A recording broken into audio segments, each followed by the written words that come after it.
Good morning. Can you hear me in the back? Yes? Thank you all for being with us today for the 2019 Southwest Virginia Legislative Breakfast. This annual event is hosted throughout Southwest Virginia by a different chamber every year. We are honored to be this year's host, but I'd like to take a moment just to recognize all the chambers that helped put this event together. If you're present, please stand. The City of Bristol, Buchanan County, Dickinson County, Pulaski County, Russell County, Scott County, Tazewell County, Washington County, Wise City of Norton, and the Whipple-Whipland County Chamber of Commerce. A round of applause to all the work that you have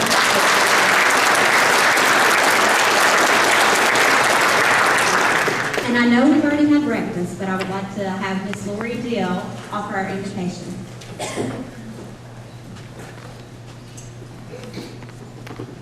Sarah, my granddaddy always said, as long as you pray right after you eat, the Lord still hears your prayers. So join me in prayer, if you will. So, dear Heavenly Father, we thank you for this beautiful day that you have given us, and for the wonderful leaders that are here in this room. I thank you for every county that's represented here, from Lee County to Pulaski County, and from Buchanan County to Grayson County, and everywhere in between.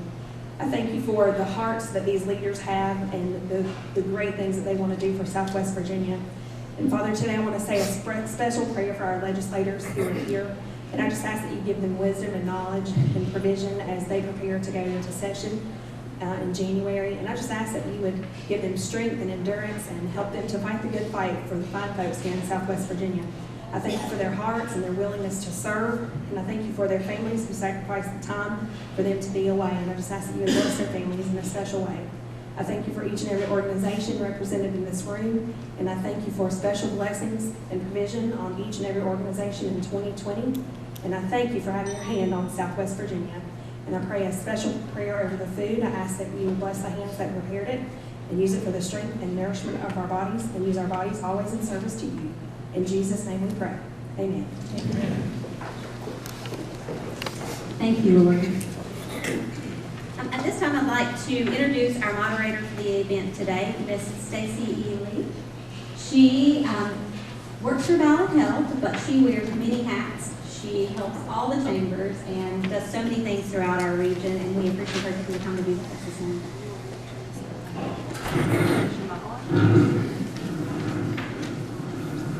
Maybe I have to be on. Can you hear me? Hello? Good morning. Thank you all for being with us today, and on behalf of Ballot Health and all the other sponsors, I want to thank you all for your support of this event, and I want to say a special thank you to our legislators. I know this is a super busy time of year for you all. You're bouncing around everywhere, trying to get everything done before you leave for Richmond, and at the same time trying to spend time with your families, and we appreciate your time this morning. Before we get into the questions which have been submitted by a number of you here in the room this morning, we're going to give them an opportunity to introduce themselves. I think they're no stranger obviously to any of you, but we want to give them an opportunity to introduce themselves, tell you a little bit about their districts and whatever may be on their minds going into the 2020 session. So Israel, we'll start with you. Can I call you the senior member? I don't know. Who's senior? You're senior. Okay. I'll call you the senior member.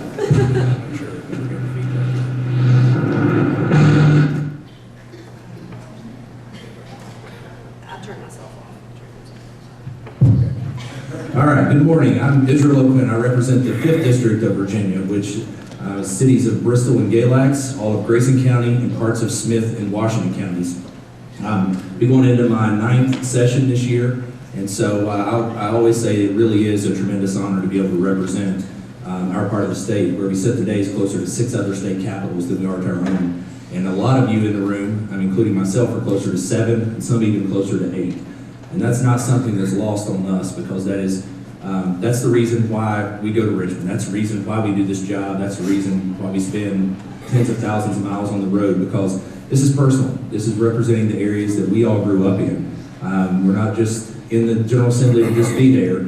We're there to try to move the ball forward for our part of the state. And so as I look around the room, I see so many people from local governments, from the education community, from the private sector, that we have such a good relationship with all year long.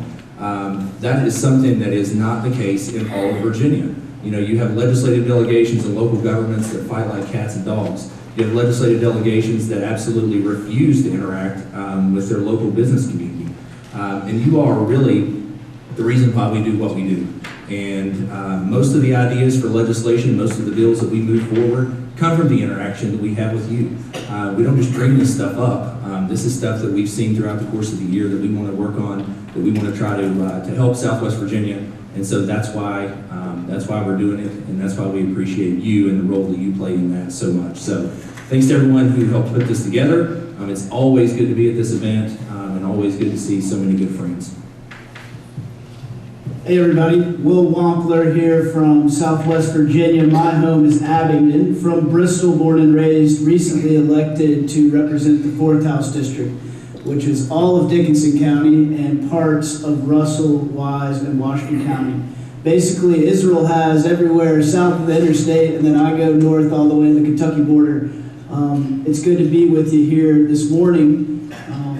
As a new delegate-elect to the House of Delegates, I can't stand up here and say that I have been representing you and being a pro-business voice for Southwest Virginia just yet. But I am joining a team of both Israel and Will here today, and then the greater delegation that couldn't be here today. And they have been a unified voice for business interests as well as Southwest Virginia in the General Assembly. We're walking into a bit of a different situation in Richmond than I would say the legislators previously elected. A new Democratic majority is coming in that hasn't had power in Richmond in 20 years.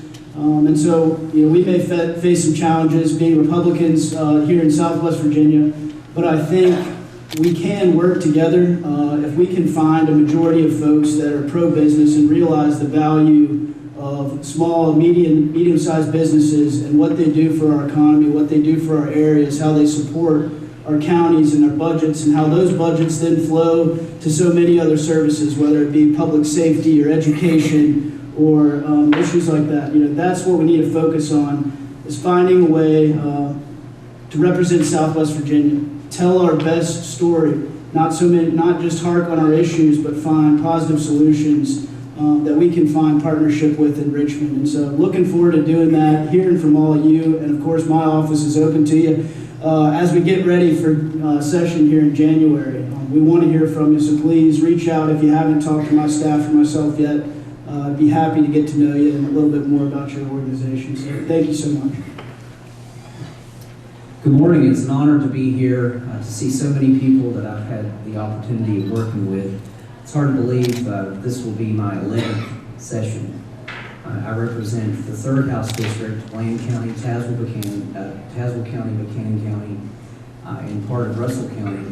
In fact, a couple of days ago, I had a conversation with a newly elected delegate-elect, and they were looking at the seniority list. And of course, they saw a picture of me and they said, "How are you so senior that you look like you're 22 years old?" And I said, "Well, I've been there a long time." I said, "This is my 6th session, or this will be my 6th term." And of course, I was 25 when I was elected. And over those years, we have not only built a strong relationship with the business community and the various organizations and agencies that are represented in Southwest Virginia, but one thing that we have worked extremely hard on is building relationships across the aisle. In fact, I made the comment the other day that I'm probably one of about 5 Republicans that actually has a good relationship with a number of the House Democrats and the Democrats in the Senate as well. And so we're all familiar with representative and elected government. Often we may not be satisfied with the direction that things are going, but fortunately we live in one of the greatest countries, or the greatest country in the world, with the greatest form of government, and often the powers, the pendulum swings back and forth. And so I think moving forward with this session in particular, those established relationships that we have with those members across the aisle is going to be invaluable, not only for Southwest Virginia, but in my opinion, for the integrity and the future of the Commonwealth. So we are looking forward as a delegation to continue the fight, looking out for the best interests for Southwest Virginians, but also making every effort that we possibly can to provide a better and brighter future for our children. So it's an honor to be here, and I'm looking forward to the conversation. Thank you. I'm going to try this without a microphone. Can you all hear okay? Okay, good. So we'll start off with the questions. We're just going to start with a different member each time and give each of you an opportunity to respond to each question, if that's okay. So we'll start, Delegate Moorfield, since you have the microphone, we'll start with you. What are your thoughts on raising the minimum wage? Well, so in a perfect world, I think that the majority of us would all want to increase minimum wage. Part of our responsibility as elected officials in making policy decisions, we can't simply be biased. I mean, we've got to go out, we've got to talk to community leaders, we've got to talk to business leaders on what they believe the impact of having or raising the minimum wage would have on their employees and then also their business. Growing up in a family of business owners and being surrounded by business my entire life, it's becoming increasingly hard, especially depending on the type of business that you're in, for businesses simply just to make money. If you look at certain sectors, the retail market, for example, there's not a lot of margins involved. And so when we talk about raising minimum wage at a significant level, that does have an impact on the operations of businesses like the retail sector. There are industries, I think, that could possibly be in favor of supporting some type of minimum wage increase. But I think ultimately, with the proposals that we're seeing within the General Assembly, in fact, there have already been some bills filed to increase minimum wage on a tiered or scaled level. I think we're going to have to specifically look at the impact that would have not only on industry, but of course the workers earning minimum wage as well. You know, something I want to point out is that when minimum wage was established, it was not meant to be a living wage.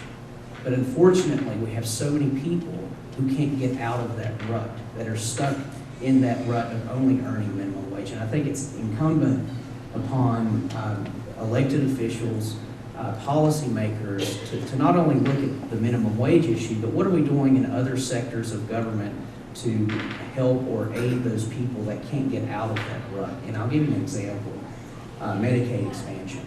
And I made this comment last year at the forum, and so many people confuse Medicaid expansion with Obamacare. They're completely different. Obamacare is not Medicaid expansion.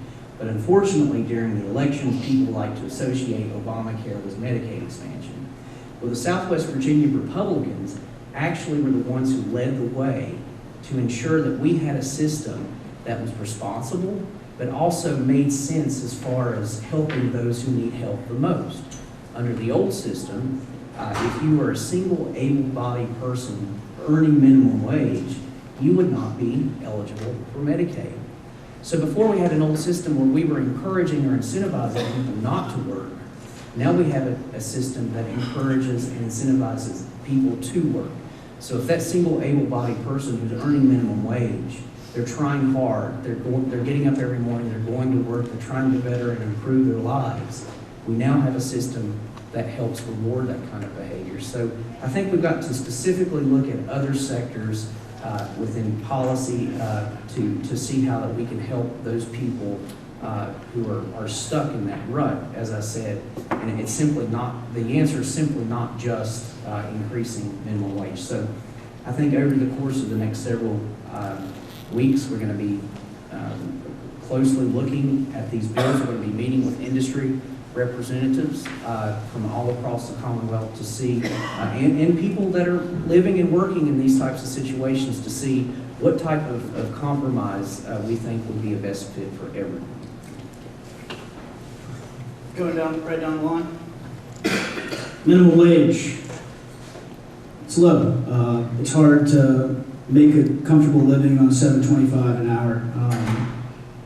You know, when you look at a mass scale change to something like minimum wage, say in the state of Virginia, and we raised it to say $15, I think the reaction you would see in the market is that companies, small businesses, medium-sized businesses, many of which exist here in Southwest Virginia, would find that they had a tough time meeting payroll. Anyone who has a company of their own knows that staff is some of the most expensive, or largest cost of any company's operation. I think what we'll see if a minimum wage increase is put in place is goods and services are going to become more expensive. People with less will be able to afford less. And that's something that we don't want for Southwest Virginia, certainly, nor the state of Virginia, I think. Another thing that comes to mind when I think about minimum wage increases is, the United States is in a period of rapid technological growth.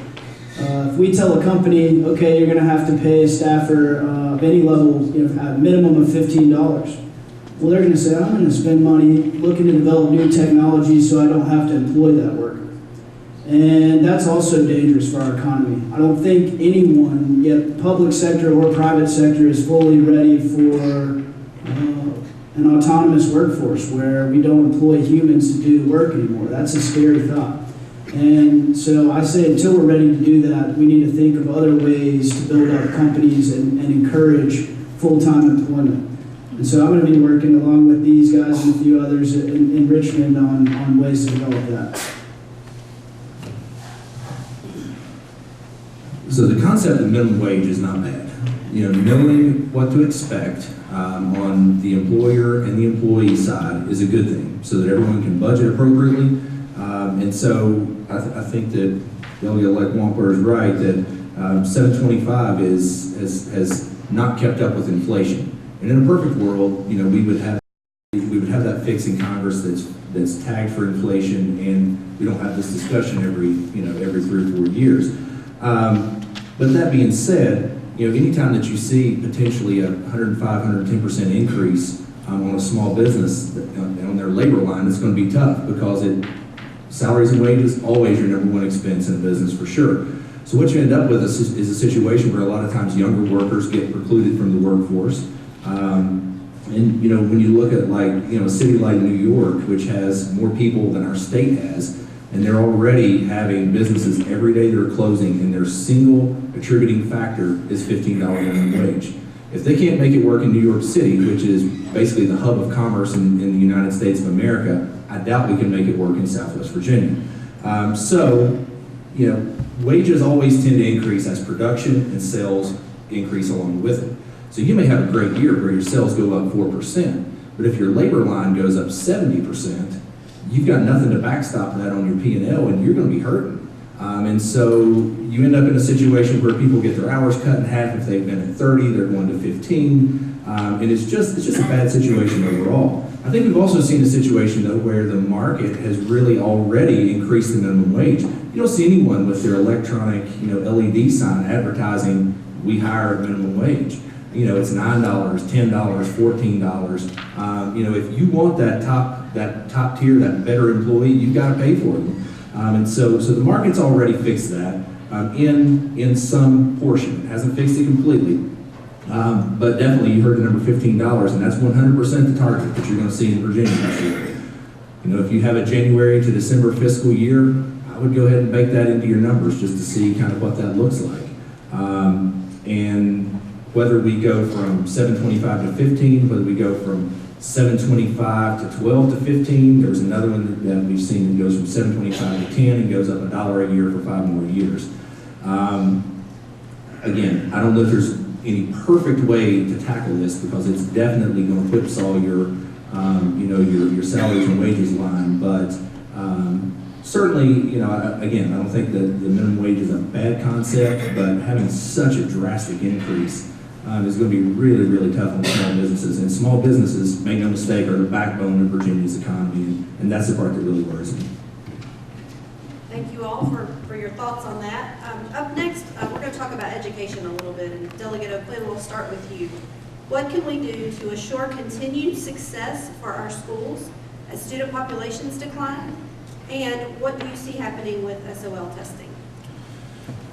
So that's a very very poignant question because we're talking about the economy and jobs and the workforce, and there's no doubt that K-12 education is a huge component. It is the primary component to the ultimate success of our region. And the interesting part is that while Southwest Virginia school systems receive far less in per pupil funding, Region 7, which is where almost everyone in this room lives, Region 7 students far outperform the rest of the state in SOL testing. Now, I'm no huge proponent of SOLs, and anyone who's ever heard me talk knows that. But it is a measure, not the measure, but a measure of success. And Region 7 outperforms the rest of the state. And that is something to be particularly proud of because, you know, what we want is for our students here in Southwest Virginia to have equal opportunity. You can't ensure equal outcomes, but if we can get equal opportunity, we can not only continue to outperform, we can far outpace the rest of the state because we are already doing it with older school buildings and less per pupil and longer commutes to and from the school building. And so, you know, here in our part of the state, you know, we know how important STEM and CTE is to that equation as well, and we want those career opportunities. You know, we're talking about jobs and employment. We want those opportunities to be available at the end of the pipeline. I think for that to happen, though, to the second part of the question about SOLs, you know, it's been our delegation that's actually led the charge to try to get SOLs pared back to the federal minimum. As a matter of fact, it was our delegation that killed a bill, multiple bills, 2 or 3 years in a row that we're going to add even more SOLs. I'm not saying that we don't need some measure of accountability, because you do. You need to know if your kid is improved. You need to know if your school is on the level. But there's a lot of other learning opportunities, and you need a lot more latitude than just how to fill in a bubble on a test, because you don't fill in very many bubbles on spreadsheets at your job. And so, you know, my fear is that we've created this generation of great test takers and not much problem solving. And so being able to pare that back so that we can have more project-based learning is still a priority of ours and will continue to be a priority of ours. And I'm hopeful that we can advance the ball on that this year.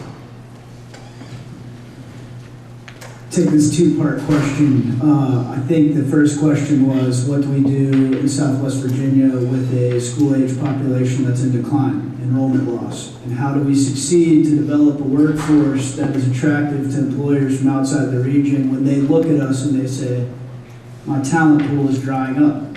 You know, if there are less students being, you know, matriculating through our high schools and our K-12 systems and our community colleges, then the private sector is probably going to say, well, this isn't a reliable pipeline of talent for us to move to Southwest Virginia. That's a big issue. And I can say as a newly elected delegate that I can probably not going to be able to stop the drain of population from Southwest Virginia, and don't want to even pretend like that's something I can do. However, I think we can on education in specifics. You know, school budgeting is a very difficult process. One thing that the state does not often do is give our educators, our administrators, our superintendents a reliable stream of funding. There is a tool in the budget called enrollment loss funding for school populations that are in decline. I think if we can make that a more standard and reliable function of the budget every year going in, so educators can know that they'll have additional funds even despite losing, you know, say school-age population. I think that's something that could be really beneficial. You know, talk about SOLs, give me the shakes. I took maybe 200 of those in my time in Virginia schools and was never particularly motivated to study by them. I did have an algebra teacher in high school named Annette Cochran. She told me, she said, I'll make a sheet of chess bars for somebody who can make a perfect score on this SOL. And I said, I'm going to get that sheet of chess bars, Miss Cochran. And sure enough, got a perfect score on my Algebra 2 SOL. That's the only perfect score I ever got on SOLs. And, you know, I don't think SOLs are a great way to motivate students to get out and learn. Delegate Quinn mentioned project-based learning. This is something that I think our private sector in Southwest Virginia can step up to the plate and do a lot better job on, providing pathways for young students both in high school and in their early college years to join the company for, say, a summer or a semester and get some experience to determine if that's something that they want to do for the rest of their lives. I think that helps everybody. Other than that, you know, it's it's difficult. We can stand up here and say, oh, we want to attract new industry and bring in new companies to Southwest Virginia. But then it's the educators and the community college professors and our four-year institutions that have to step in and breach that, the gap there. Say that, they have to develop the workforce skills that are needed to attract these companies. So looking forward to working with them, and if there are new ways that we can find to encourage these pathways, internships, apprenticeships, work-study programs for students. I think that could be a big win for both our young people and our companies as they look to find new talent. So. Population decline. We look at declining enrollment in our public schools. All of this is directly tied to the economic situation that we're faced with. And what's happening in rural Southwest Virginia is happening in rural areas all across the United States. Almost every issue that we are dealing with, there is another area of the country that has already dealt with it or is currently experiencing this. If we look at our surrounding region,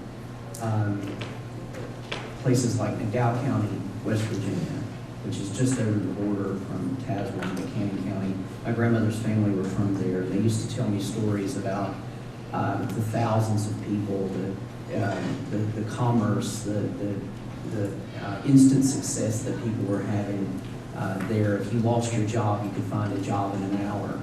And now, McDowell County today is statistically the 5th poorest county in the United States. I would argue it's probably the poorest county in the United States. Culturally, they are very, very similar, almost identical to us in Southwest Virginia. And so I often tell people that if you want to see what Southwest Virginia could potentially look like in the next 20 or 30 years, go to McDowell County, West Virginia. Why are we in that situation? Well, we didn't diversify. We placed too much emphasis on one or two industries, which are fine. People earn a lot of money. It's hard work. Coming from a family of coal miners, all of those coal miners today will tell you, shame on us for not investing in basic infrastructure. Shame on us for not investing in our schools.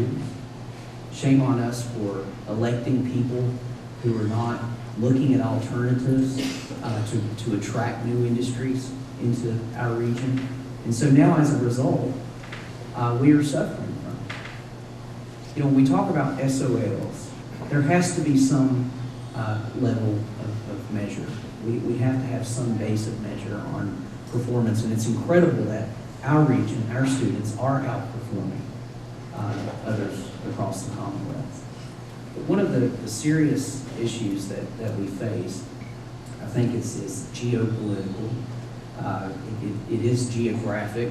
The separation between Northern Virginia and rural Virginia is that members in Northern Virginia are not happy that their localities are having to pay more for education from the local level. They're not happy that the state is not investing more into their region. Of course, we would all look at that and say, well, my gosh, you live in an affluent area with median incomes of $100,000. You have companies like Amazon moving to your area. It's your responsibility to help us. We helped build you, Northern Virginia. We want you to help us. And so I'll never forget the conversation I had in an appropriations staff meeting. I was reading an article, actually it was a news story on WBBA based out of Bluefield about a small town in McDowell County that was ceasing to provide basic services like garbage pickup and water service, things that we all take for granted. And we started going around the staff meeting and the appropriations, and all the individual members were asking questions. And I asked a question, I said, what if a school system says, we can't afford to pay our utility bill? Everyone kind of looked around the room. One of the staff members spoke up and said, well, no one's ever asked us that question. And finally, someone else spoke up and said, well, the county would be responsible. So if the county can't afford to pay the utility, who's responsible for paying that? They all looked around the room and they said, well, we'll use the Petersburg example. We'll go in and we'll provide them with assistance and help restructure their debt and so forth. If you have immense amounts of debt and no revenue as a result of your loss of population, which resulted into a loss of your tax base, it doesn't matter how you restructure it. And so someone spoke up and said, well, the state would be responsible for that.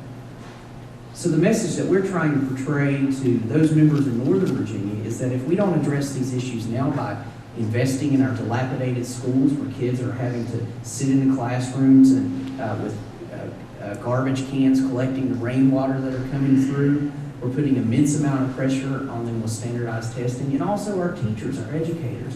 We're putting so much pressure on them that it's making it extremely difficult to recruit qualified teachers.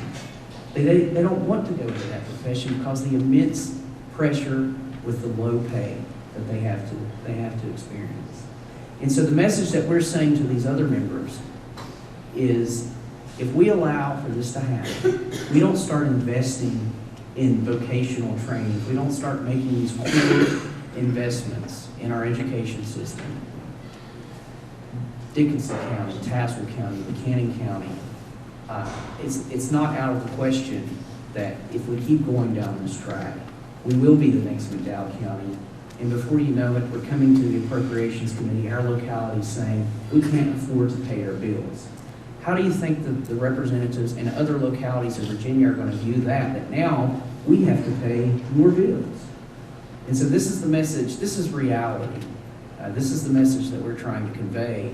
And it's interesting because we're such a young nation. I think that when we talk about politics, when we talk about policy, so much of us many of us are used to taking things for granted and having certain luxuries that if you travel around the world, others do not have. And now we're finally experiencing hardships. And so I think if we can take examples like what's happening in other parts of the country, like the McDowell counties of the world, we can learn from that. But if we don't learn from that, we're going to be in a far worse situation than we are now. Thank you all for that. Excuse me. Delegate-elect Wampler, you're on the hot seat this time. We'll start with you. What do you see as the impact of repealing Virginia's right-to-work laws on the Commonwealth's ability to recruit new businesses and retain existing businesses? I would say Virginia has worked very hard since the right-to-work law was put on the books back in the 40s to become one of the best states for business. Thanks to the work of the Virginia Chamber and many of its counterparts at the local level, we attained that in the last year. Just think about it. There's 50 states out there that compete for that designation, that want to be the most attractive geographical area and set of laws to accompany, and we won. Virginia is named by CNBC as the best state to do business, and that's something we should be proud of. You want to start picking out issues that can immediately plummet that into the lower 40s of the least competitive states to do business in. I say repeal the right-to-work law. This is something that could tremendously affect our economy and something that I couldn't support in Richmond. I think again, it's going to be about finding a majority of folks in Richmond, both Republicans and Democrats, that realize these are things that we can't take lightly, and that there has to be a pro-business voice in Virginia's General Assembly, and I look forward to being a part of that one. Whichever of you wants to take it next. Delegate O'Quinn. Sure. So Will's right that Virginia is the #1 state in which to do business. That is a huge deal, and I can assure you that any time that there's a prospect that looks anywhere in the Commonwealth of Virginia, that's one of the first things that they either already know or that they are told.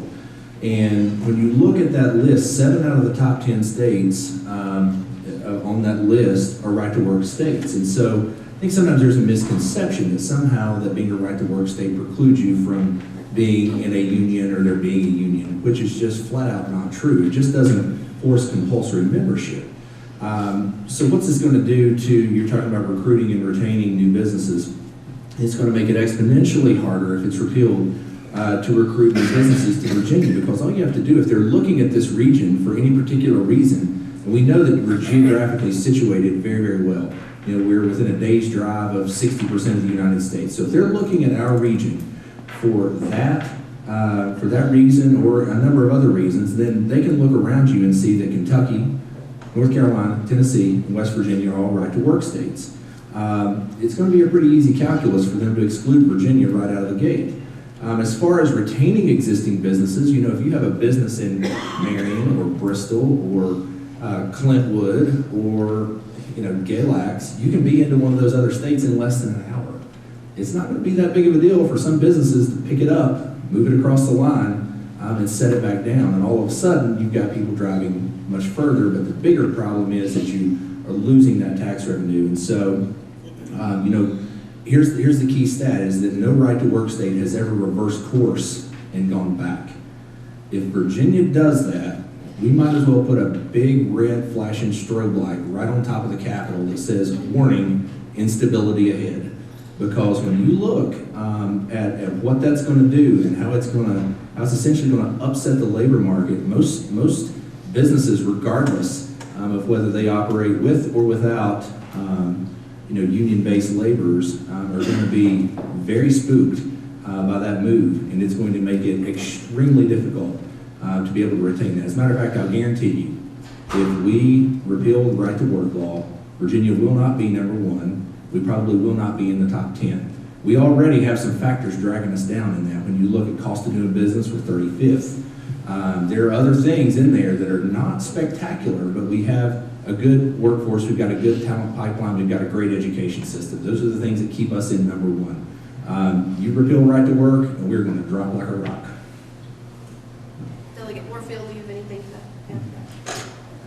Obviously, based on the new makeup of the General Assembly, there is a good chance that right to work will be repealed.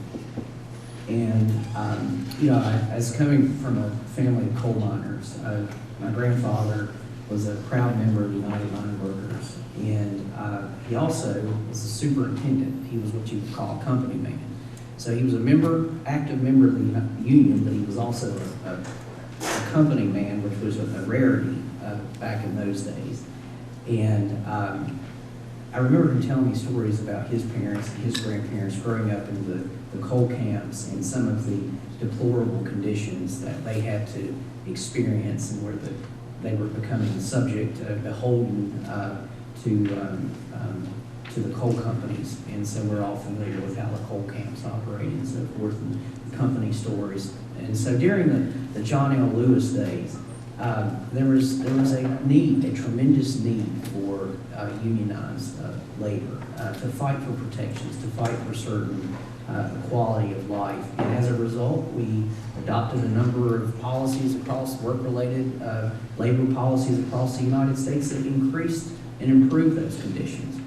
But over the years, particularly in Virginia as it pertains to the mining industry, fewer and fewer people were joining the United Mine Worker Union, and they were moving toward the private side. And when you have conversations with those individuals, you ask them why, and they'll tell you that they felt like that they were earning more, they were better represented by not being a member of the union. So it's interesting how that's changed over the years. And in Virginia, we have very effective and very influential unions. They're voluntary. So I think we look at other areas of the country, other organizations like the United Auto Workers, for example, and what a disaster that's been for its members. I think that, ultimately, there's a good chance, as I said before, that the right to work law will be repealed. I just think that it's our responsibility and it's our duty as pro-business Republicans, which we are in Southwest Virginia, to work directly with those pro-business members in the House and Senate, who are not only Republicans but Democrats as well, to specifically look at how can we, if this right to work is repealed, specifically what can we do to help prevent any of the disasters that we see in some of the states that are not right to work state. So I mean, fortunately, the situation that we're in is that this has already been done across the country. So we have examples that we can follow. Quick tag along there. The same political party that got the right to work law passed is now trying to take it away. So it's an interesting dynamic. Things change, but this is a sticking ground on a business issue front, I think. Yeah. All right. Thank you all for that. I'm going to try to squeeze in one more question, and I ask you all to try to answer fairly quickly because we do have a few other things on the agenda, but I want to get to this one. Delegate O'Quinn, we'll start with you. How can we rebrand Southwest Virginia for economic development successes and ensure we move forward as a pro-business region while still addressing the addiction issues? It's a lot there, lots to unpack. Yeah, so I would start off by saying that I don't think the two are mutually exclusive. It's not like you can only do one or the other. There are a lot of areas in America that have addiction issues. I think sometimes we see it. Probably everyone in this room has a friend or a family member or a neighbor or someone who's dealing with an addiction issue in some shape, form, or fashion. So we sometimes, by living it, think that we're the only ones dealing with it. There's so many states across the country. If you saw that sort of, you can argue whether it's good or bad, but South Dakota just launched this anti-meth campaign, and that's a long way from here. But a lot of areas are dealing with this. But I think when it comes to rebranding and trying to create a good economic future, I think openly tackling the issue that we know we all have is the best way to go about it. It shows you're serious.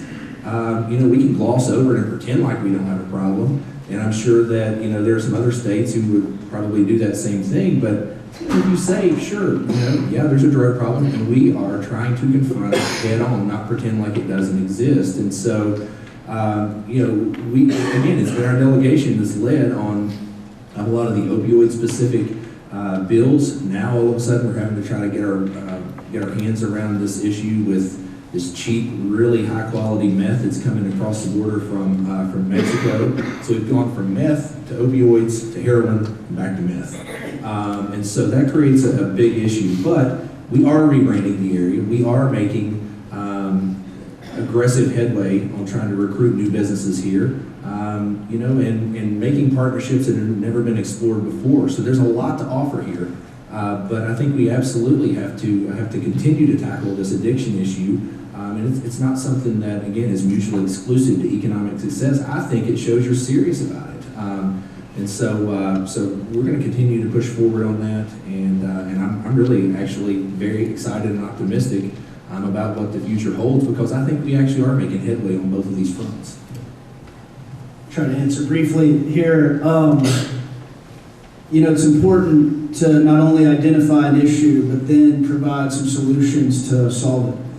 And what you've seen from your Southwest Virginia legislative delegation over the last 8 years is exactly that, a solution to the problem. Delegate Pillion, now Senator-elect Pillion, has been a statewide leader on the opioid epidemic and ways to combat that. When you shift the focus from the drug issue and addiction issue to economic development, I think it's really a matter of telling a story that doesn't focus on the negative, but focuses on the positive of what we're doing here. And if we can tell employers, yeah, sure, we share this problem like many other regions and many other states across the country, but here's what we're doing to fix it. We have these programs and these pathways for folks that have been addicted to any number of substances to find a meaningful life and a purposeful life afterwards. It's a little bit of a chicken or an egg problem, isn't it? Do we cure addiction and then hope that employers come to the region, or do we try our hardest to provide a way of life and a job for folks so that they can avoid the depths of addiction and the problems that come there? I'd like to say that I'm excited to be working alongside of Israel and Will and the other members of the delegation to recruit new businesses here. I think we have a great story to tell. One of the first things that Delegate O'Quinn said was, we're closer to 6, 7, 8 other state capitals than we are Richmond. I've heard it before. You all have heard it before. it shouldn't be a warning siren to you. It should be a blinking light of opportunity. We just landed HQ2 up in Crystal City in Northern Virginia. Why don't we get some distribution facilities down here, being closer to 7 other state capitals? Why don't we put distribution facilities in Southwest Virginia that can deliver goods across the Southeast United States? I think it's a great opportunity. I guess in short, and I said I'd be brief, we just have to keep looking for positives. Southwest Virginia has so many, whether it's the people, whether it's the land that we live on, or our education system that is outperforming those with less resources. Those are the types of stories that we need to tell. That's what will change a private sector business person's mind when they're looking at Southwest Virginia as a place to come put their company, and looking forward to doing that with all of you all. We're all familiar with, there's not a single individual or family that hasn't been affected by the opioid crisis in Southwest Virginia. And once again, this is not only happening here, this is happening all across America. And personally, I've experienced it firsthand. And during my term as a member of the General Assembly, I lost my father from a drug overdose. I lost my brother from a drug overdose. Currently have a sister who is a recovering addict, and we only pray that we won't get that phone call that we got about my brother and my father, that she didn't make it. And so personally, I've seen firsthand devastating effects that this has. And if we look at providing a solution, and if someone could possibly create a timeline, I guess, of if we were able to provide a solution, how long would it take to resolve this issue? And I personally think that it's going to be generational. It's going to take a generation or two until this problem is truly resolved. And one of the issues, and I believe is a leading contributor to the prolific drug situation that we have in Southwest Virginia, quite frankly, is the economic situation, is the majority. We may have students who are outperforming on SOL tests, but when that student's going home and the only home life they experience is mom and dad are shooting up or abusing some other drug, what direction do you think the majority of those students are going to go into? Whether they're performing well or not academically, without the right home life, they're almost doomed. And so that's where you get into the argument of, well, is it government's role to be engaged and involved? Well, I believe it is in situations like this. And the way you do that is through our public education system. If we're able to identify those cases and we're able to provide programs where we can take a young child who has potential, has the ability, just what we're seeing academically to excel, we're able to create programs, after-school programs or work-related programs where we can teach them what work ethic means, where they know what it means to go to work and earn a paycheck and become a responsible citizen. I think that's where you intervene to truly resolve this drug epidemic. We've made a number of we've successfully adopted a number of policies to help combat the abuse that some of these prescribers are involved with. In fact, there was a recent case where a physician was prescribing thousands and thousands of prescription pills. These are bad people that have to get off of the street, and we're making every effort to take care of that. But addiction is real. Anyone can be addicted. Your socioeconomic background, it doesn't matter. It doesn't matter who you are, where you come from, what type of home life you have. Anyone can become addicted. And so I think that moving forward, and I do think we have an opportunity in this upcoming General Assembly session to primarily focus on increased funding for those types of work-related programs where we can go in and identify the children that are living in these types of situations. I think that will make a significant difference. And we're not going to save everyone, but even if we save one life, think of the impact that has. And so it's been an honor working with our delegation to try to resolve this, but ultimately, I think it's going to take decades to truly resolve the issue.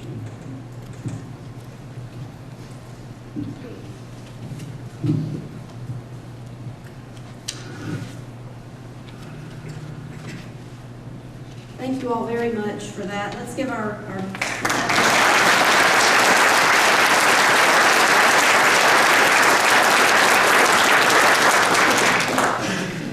if you've heard me talk about our delegation at all, you've heard me say this before, but I would take our delegation from Southwest Virginia and put them up against the delegation from any other part of the Commonwealth of Virginia any day. And I would say any other state for that matter. So we're blessed to have you all taking our voice to Richmond. And again, we want to thank you for being here with us this morning and taking time out of your day to share your thoughts. I also want to recognize some of their staff that's here with them today. I know Jacob Holmes is here from Delegate O'Quinn's office. Jacob does a great job with constituent services and working on behalf of the constituents in their district. I also want to recognize the federal offices that are represented today. I know we have Shane Clem from U.S. Senator Mark Warner's office here. We have Laura Blevins from U.S. Senator Tim Kaine's office. And at this time, I'd like to introduce Mr. John Bever, who's going to bring some remarks from Congressman Morgan Griffith's office.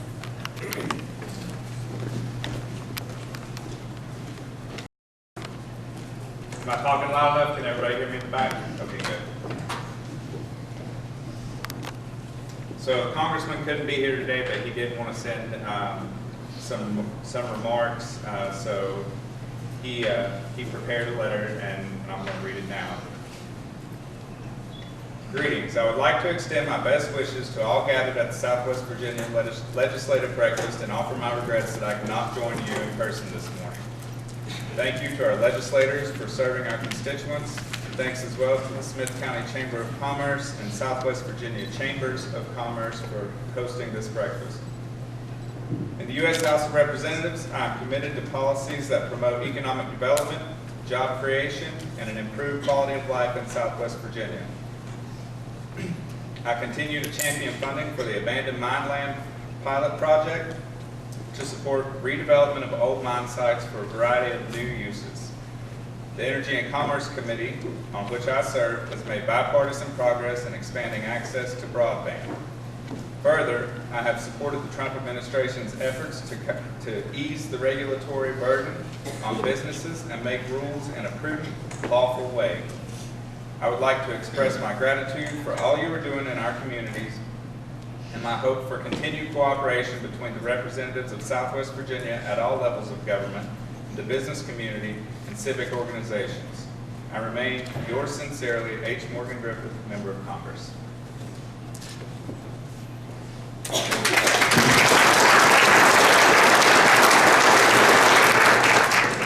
And while Senator Warner could not be with us today, he did send some remarks via video, and Sarah is going to bring those up, and we'll hear from Senator Warner at this time.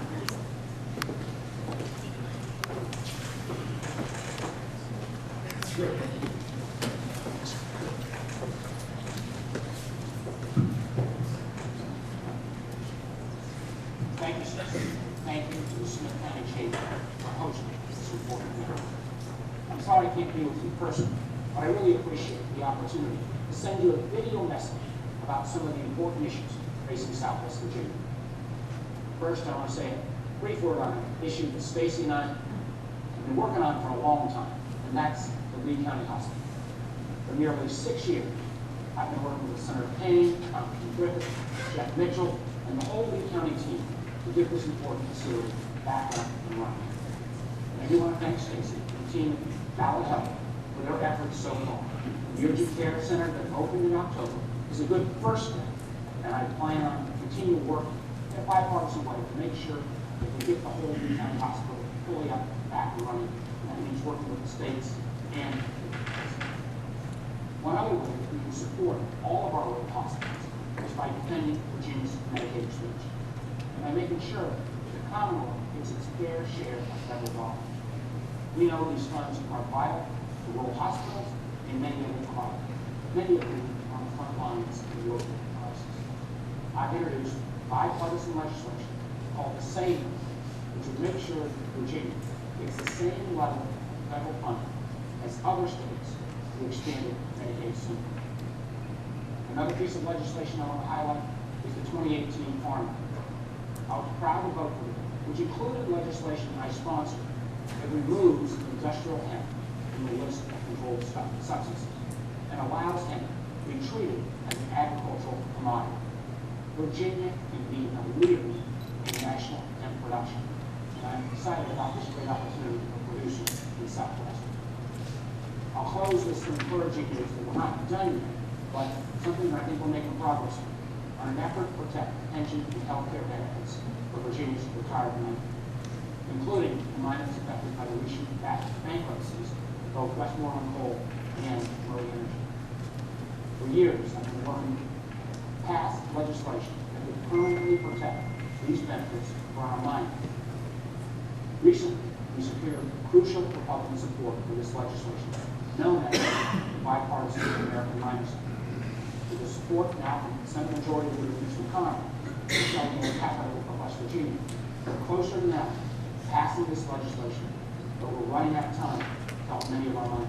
It's really important that Congress to keep its promise to pass this legislation, I hope, before the end of the year. Again, thank you for inviting me to speak to you today.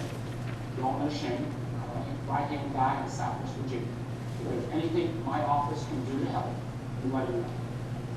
Again, my office stands ready to assist you. Whatever you need. Thanks so much for being here. Please fight.